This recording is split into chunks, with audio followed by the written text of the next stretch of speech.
Tudo bom, meus amigos terceiranistas? Como é que nós estamos? Vamos a mais uma aula de filosofia política com um livro, aprofundando aquilo que a gente viu na ficha, né? Muito bem. Como é? Capítulo 18 do livro. Olha eu virando a página. Capítulo 18, Estado e Poder. Foi o que a gente viu na aula passada.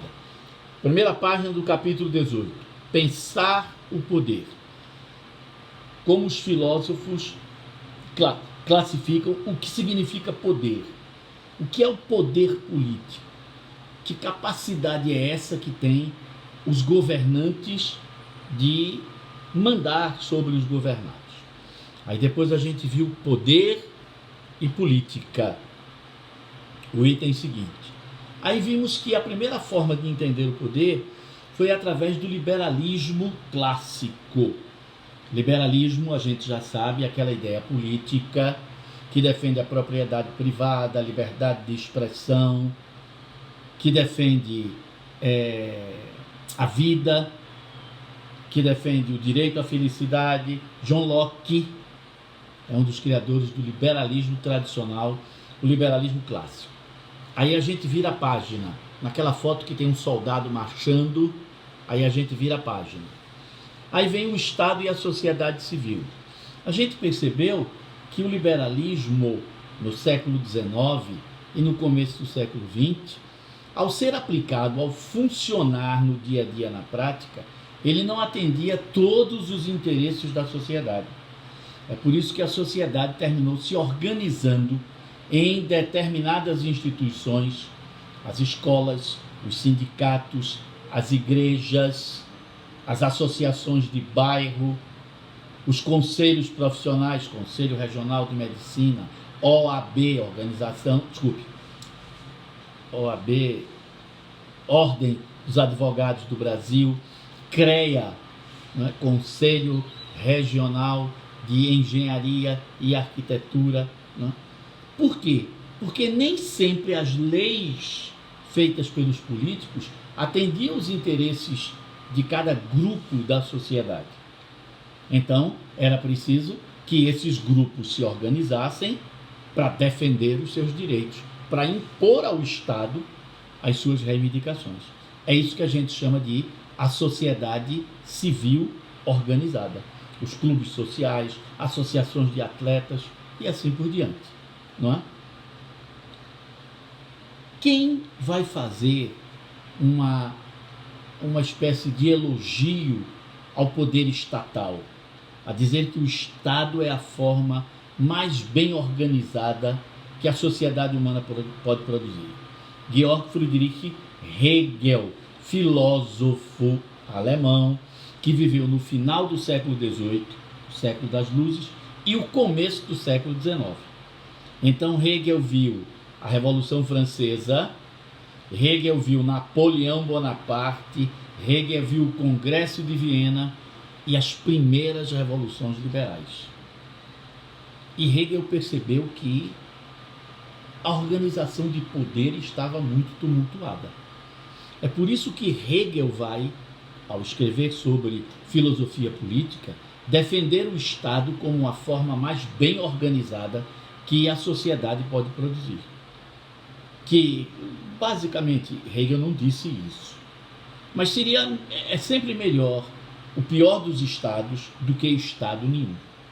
E que pôr em risco a estrutura estatal é pôr em risco o futuro da própria história. Né? A história se realiza, se aperfeiçoa com o Estado. Se a gente questiona o Estado, a gente questiona a história, questionando o próprio futuro. Por que Hegel tem esse amor todo à organização estatal? Hegel é alemão.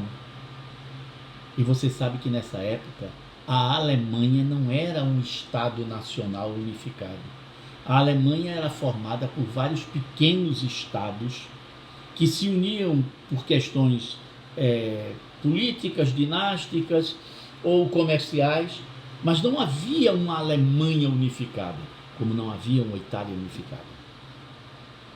Então Hegel, como alemão, sonhava com essa unificação italiana, Por isso que Hegel defende tanto essa ideia do Estado, né, que centraliza tudo, que organiza tudo, o Estado que reúne a nação, a sociedade e vai promover o crescimento de todos em direção ao caminho da história, que é o futuro, o aperfeiçoamento. Então, Hegel tem esse sonho da unificação italiana. Por isso Hegel dá tanta importância ao Estado. Mas essa época que Hegel estava vivendo é também a transição entre a primeira Revolução Industrial e a segunda Revolução Industrial. A industrialização está correndo.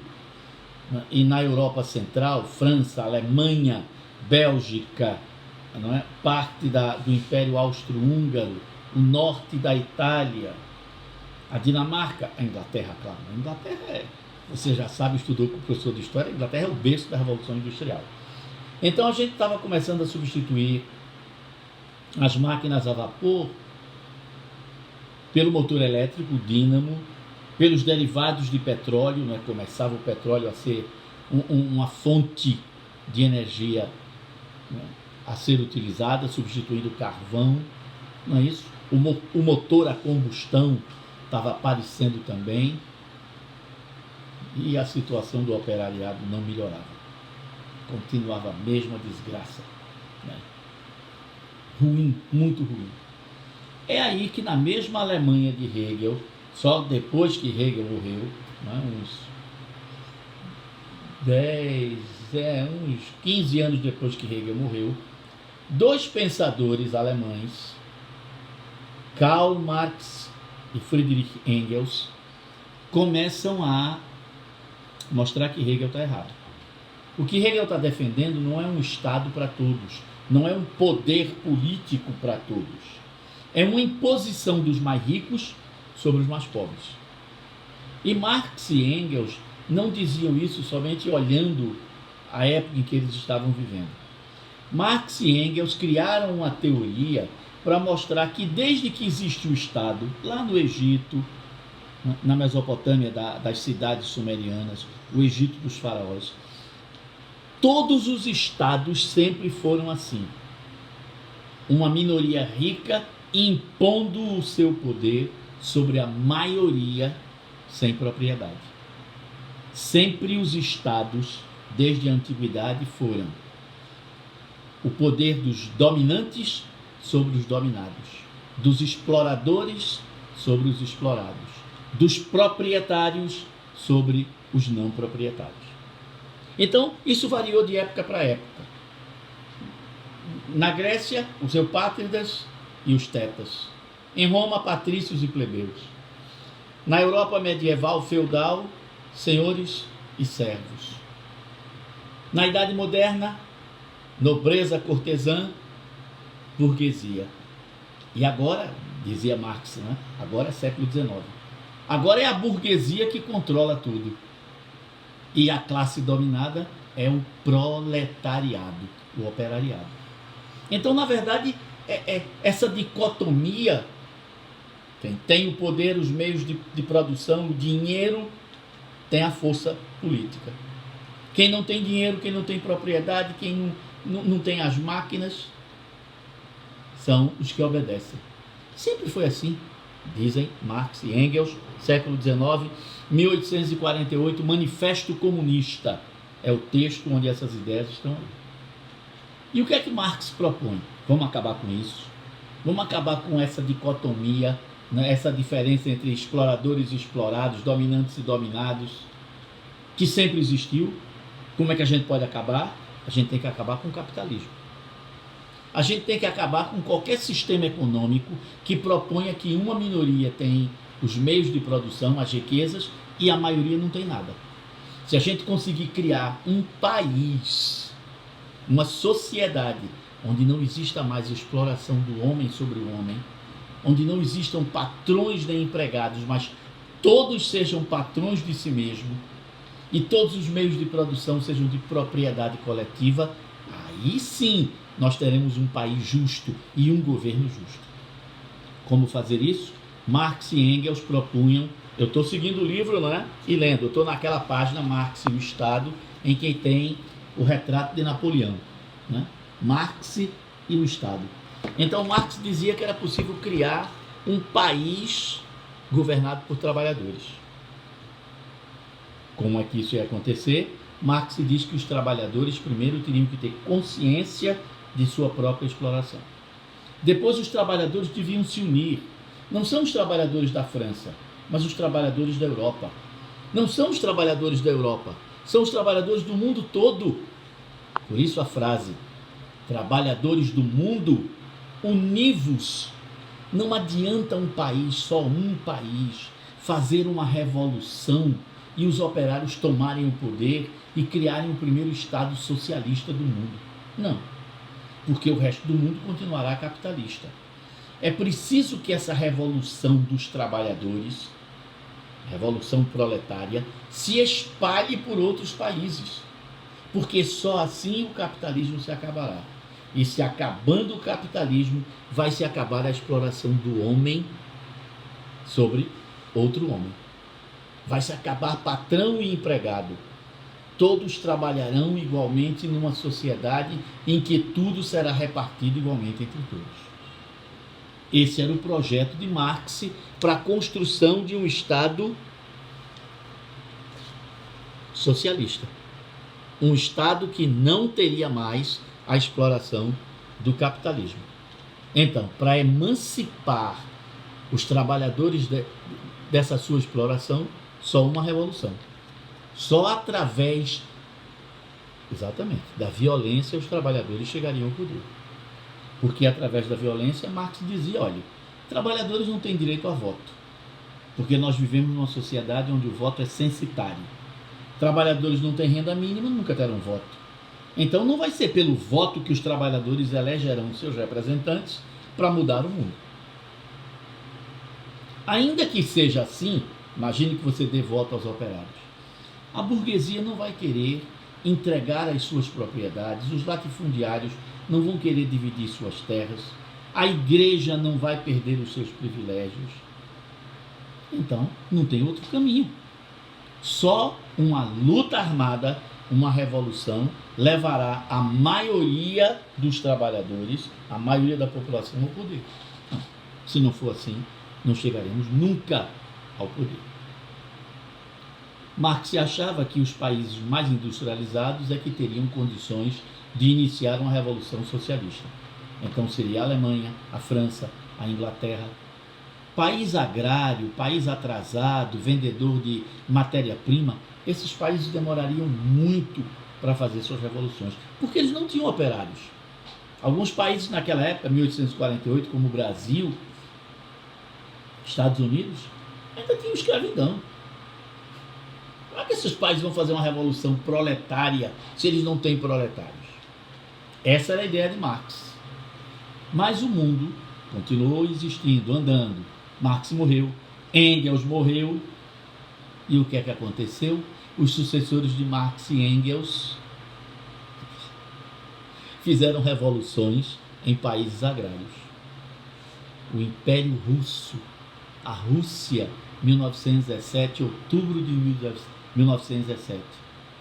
A Rússia tinha um tiquinho assim de operário e um tantão assim de camponeses. É a Rússia agrária que vai fazer uma revolução socialista.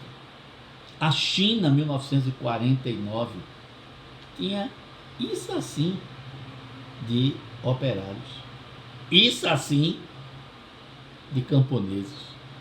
A China faz uma revolução socialista, uma revolução do proletariado que não tinha, tá vendo? Então foram feitas as adaptações.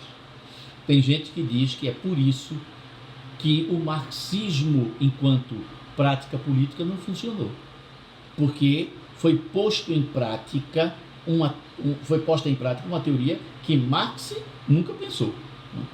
A teoria marxista foi adaptada a países agrários, a países atrasados. Muito bem, aí vem uma página chamada utilitarismo. Utilitarismo, que danado é isso?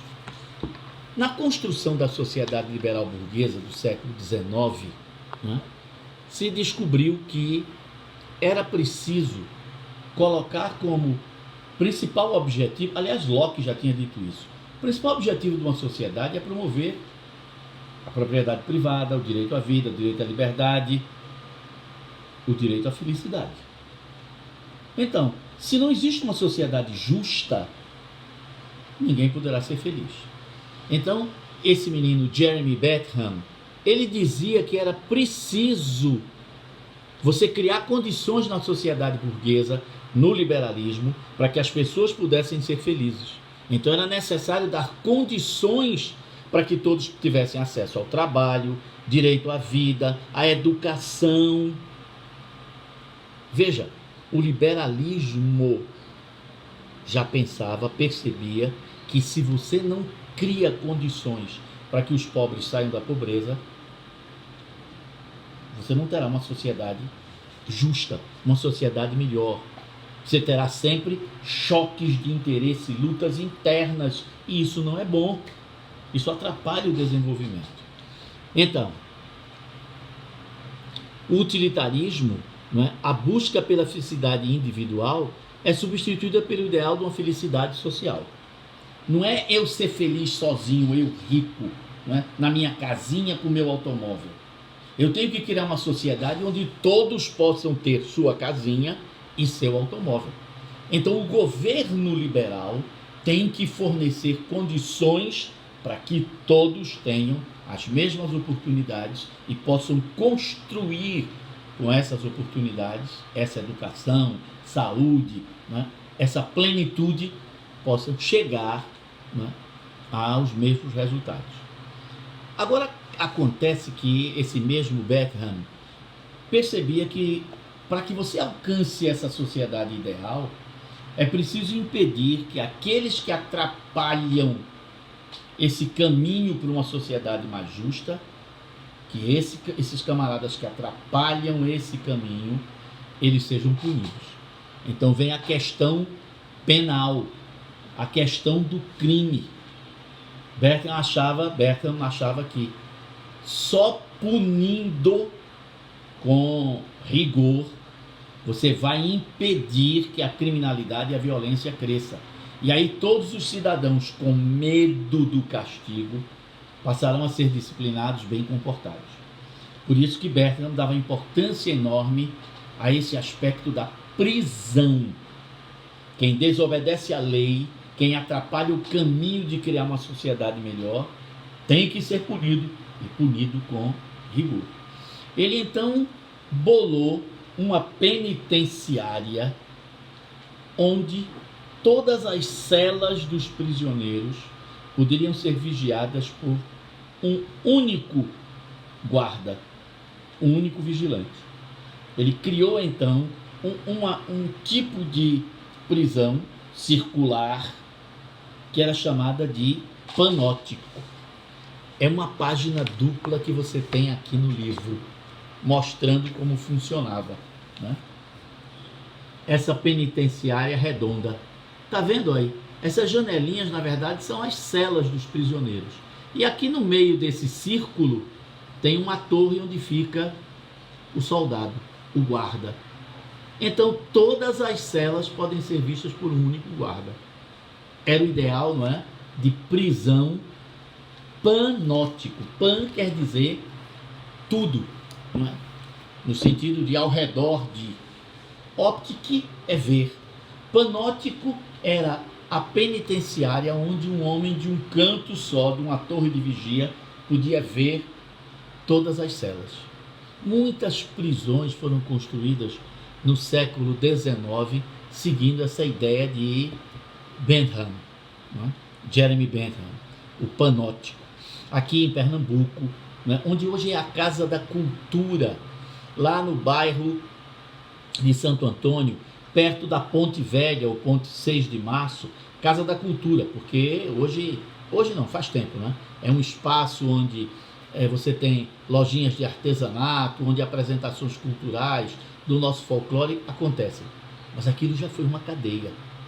Ela tem a forma de uma letra T, um T, né? As duas partes aqui e o eixo para baixo.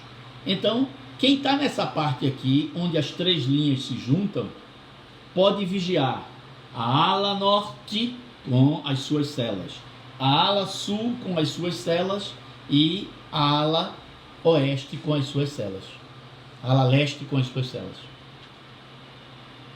Então, essa cadeia, a chamada Casa de Detenção do Recife, foi criada segundo essa ideia, do panóptico, desse presídio que puniria quem atrapalhasse o surgimento de uma sociedade melhor e mais justa.